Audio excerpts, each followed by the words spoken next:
back to another vlog. So sobrang tagal nating walang vlog. Hindi ko alam kung gaano nakatagal. Pero today is December 30 na at Rizal Day ngayon. Malapit na ang New Year. So ngayon kami ni Nanab ay bumabiyahe at maulan na araw ngayon. So maulan. Simula pa naman ng Christmas, maulan na.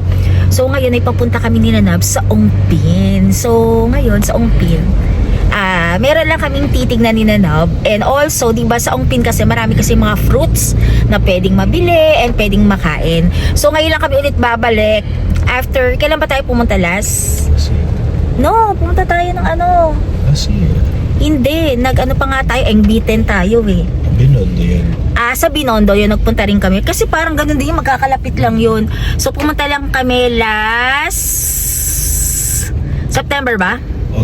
August. So yung pumunta kami ng August. So yan, kami ay naka-ready na. So syempre pag pupunta ka doon, ay iniisip pa namin kung saan kami magpa-park ngayon, kung sa Chinatown or siguro sa may church na lang ng Quiapo ba tawag doon? Binondo Church. So yun. So kami ay naka leggings lang and ganito lang shirt. Syempre, and walang kahit na anong suot, watch lang. Then syempre dahil maulan, may dala tayong cup. And also dahil pawising kami ni Nanab, may dala kaming tag-isang towel. And also, nakatowel na rin kami sa likod. Ayan. Alam mo naman kami laging ready. And ang dala lang ay bag na Nuprin. So kahit anong mangyari, hindi tayo malalasdasan. Kasi diba masyadong marami naglalakad kasi doon. So alam naman natin yan. So today, update namin kayo later kung saan kami mapapadpad ni Nanab mamaya sa Ongpin. So pasensya nyo na't medyo maalog dahil ang daming bako-bako dito. Asa na ba tayo? Nasa Yuseco Street na kami. Kala mo naman luming lugar eh, no? So yan, update ako later mga kalokatseras!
Underneath the road, hey, oh, the ones that follow. Lunch muna. Dito kami sa, anong name to? Malapit lang to sa NB10, no? Pagtawid lang. So, dito kayo mag-lunch. So, parang handmade noodles. So, ibig sabihin sila lang ang gumagawa ng mga noodles ng binibenta nila. So, ang name is Wang Shizai. So, yan. Eat muna kami dinanap. Then, pakita ko na rin sa inyo yung mga prices later. Ayan. Kasi sobrang init. Wala na kanina umuulan. Ngayon, ano na, ang araw na, no? Araw na, gustong magpa-aircon nito. Kasi since aircon naman dito. So, okay na, okay. Let's eat.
Ayan, pauwi na kami ni Nanab. So ngayon, ayan, umuulan na. Sakto, nung natapos kaming mag-lunch dun sa may kanin, di ko matandaan kung ano ba name eh. Ang hirap kasi banggitin nung name. So yan, kumain kayo. Masarap naman yung noodles nila. And then pati yung mga wonton. Na wonton ba yung ganon? Yung wonton niya na dim sum, akala namin, as in, ano lang, plain lang siya na, ano, na wonton. Ayun pala, may soup din siya. Since nag-order din kasi ako ng parang pork brisket din ba tawag doon, na something na noodles, pinapakita ko na lang sa video ko, parang ganon, eh napakarami ng serving, parang pwede ng ano na yun, for sharing na yun eh, kung alam lang namin na ganon. Then kay Nanab kasi gusto niya kasi is rice, so yun, kaya magkaiba kami. And syempre, umorder lang kami ng iced tea. Syempre, mga iced tea na mga, ano, Chinese na iced tea, no? Chinese ba tawag doon? Mga red tea, ganon. And then, maganda lang doon, kaya nag-aasin na din kasi naiinitan na siya. Kasi diba, umulan nung papunta kami. Then, umaraw ng bonggang-bongga nung nandun na kami sa Globe Lumpia. Ayun pala, yung dinadayong Globe Lumpia. Diba, napakahaba ng pila. Tapos, nung paalis na kami, mas lalo pang dumami. Parang yung price price na niya, ano na no? 40 pesos na isa. Nung pinaka Globe Lumpia niya, dinadayo pa rin siya. And also kami, bumili kami. So 20 pieces yung binili namin, dami. And then pwede siyang i-travel, no, 4 hours para hindi siya masira. Kasi di ba mga lumpiang ganon, madali siyang masira. And also namili rin kami ng mga fruits. Kasi sa Ongpin kasi, maraming mga fruits doon. And mas mukha siyang mga fresh, mukha lang pero siya, as in mamimili ka and walang masyadong mga bulok, no, and nagaganda talaga. Hindi lang natin alam kung balat lang yan, pero hindi makikita mo talaga na maganda naman, and mas mura ng onte. Ayun. And also may nakita rin kayo kanina na video, tumingin-tingin din kami ng mga onting kasi diba sa Ongpin dun mabibili yung mga murang mga gold or white gold. So yun, kanina tumingin din kami. So mga kalakotseras, ayan, pauwi na kami dahil ngayon medyo hindi naman ganun kalakasan yung ulan, parang umaambon-ambon na. So yan, and Engbitin, yun ang mga pupuntahan nyo doon. Kung hindi lang talaga na biglang umambon, siguro ikot-ikot pa kami ni Nanab. Kaya lang, anong oras na rin? Parang 1 o'clock na. Anong oras kami umalis kanina? Anong oras tayo kanina? Parang mga 9 a.m. kami. So 1 p.m. na, ayan, pauwi na kami ngayon. So maambon lang naman, diba? Simula nung Christmas maambon na. So, kain tayo ng Globe Lumpia. Ayan, akala mo nag-end na, no? So, ayan, kain tayo. Ito, 40 pesos. Itong Globe Lumpia. Dun to sa may Raon, no? Pagpasok mo lang siya from Engbitin, no? Dire-diretso mo lang siya. Madadaanan yung mga bilihan ng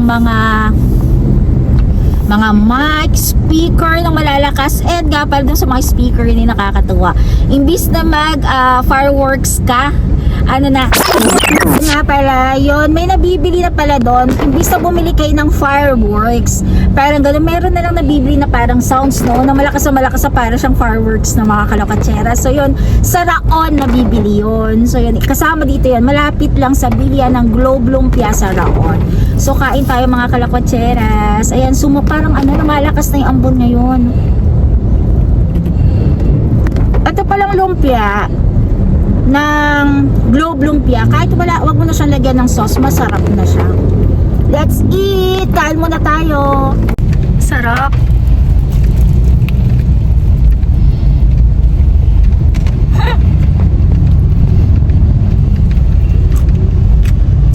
Sinanab. Ayun, nagustuhan na rin ako, makain na rin siya. Sarap kasi, no? Yung garlic niya parang umaan sa lalamunan, no? Okay to sa may may ubo. Diba? Tsaka hindi siya ganun kamesi kainin. Chika ko nga rin pala sa inyo. Dahil marami naghahanap ng calendars, diba? Dati hinihingi lang yan, pinamimigay. Naibinigay nga pala sa aming calendar kanina, kaya lang naiwanan namin. Though maliit lang naman, kaya hindi namin pinanghinayangan kasi libre naman, diba? Pero naiwanan namin kasi sa isa sa mga pinagbilhan namin. Ngayon, dahil ang mami ni Nanab gusto ng mga calendar na malalaki, may binibenta rin doon sa may Ongpin. Bumili kami. Alam nyo ba yung mga malalaking pakita ko. Yung mga malalaking calendar na ganito, yung papel lang, tapos malalaki yung mga numero. Sabi nung una, 50 pesos. Same price nung isa, yung parang may Chinese something na design para pangloob ng bago, para mas maganda. Ito kasi parang sa mga palengke to, di ba? Yung mga hardware ganon. 60 pesos to. And then yung isa, yung isa maganda eh. Parang may mga Chinese character. Ito 60 pesos din. Nabudol ata kami kasi lakas kasi ng music nila. Ayan yung ganyan. Yan yung ganyan. 60 pesos din to. Ayan, ganyan. Pakita ko na lang. Na-open naman to. Shan! Ayan, saan babaliktad? Ito yung may design eh. O, ayan. Ayan. O, diba? Ayan. 60 pesos din to. O, diba? Ayan, 60 pesos bilhin namin sa ganitong calendar. Kung gusto nyo, marami to dun sa daan. Meron kaming una na pagtanungan, parang 75 pesos. Tapos parang tinatanong ako, kung marami, 50 pesos ata, 50. Eh kaya lang, dalawa lang naman bibili namin. Kasi para kay sa mami lang naman ni Nanab. So yun, share ko lang din sa inyo. And nga pala ngayon, December 30, parang mas okay na bumiyahe ngayon, no? Para yung mga tao kasi parang mga pinamimili, mga prutas, mga fruits, no? Siguro magbubuo sila ng mga 12 na, ano yan? Na mga fruits. So yan, shinare ko lang sa inyo yung calendar. Yun lang naman yung mga napabili natin, di ba? Yun, mga fruits lang. So yan, medyo kulang pa nga yung fruits. Pangdagdag lang namin. Pasensya na kasi wala akong dito, wala akong yung patungan ng ng cam. So yun, biyahe muna kami ni Nanab. Nasa na ba tayo? Nasa monumento na kami. Daming tao. Ano to? Grand Central? Ito, nandito na kami sa Grand Central. Daming tao, tsaka maambon, no? So, siguro pwede ko na i-end yung vlog ko. Ayan, nagubad na rin ako ng jacket kasi kanina ka-jacket talaga ako kasi parang nakapasok yung pinaka-bag ko. So, yun, hanggang dito na lang. Huwag niyo palang kalimutan, or please don't forget to subscribe pa rin sa YouTube channel ko. And sana ngayong 2025, more more subscribers and more watch. Subaybayan niyo ako dahil magiging consistent na siguro ako sa pag-upload ng mga vlogs. So yun mga koches, hanggang dito na lang. So please don't forget to like, share, subscribe pa rin sa YouTube channel ko. Syempre, Jala Kocheros pa rin. Bye! See you next time! Happy New Year! I'm always on your side.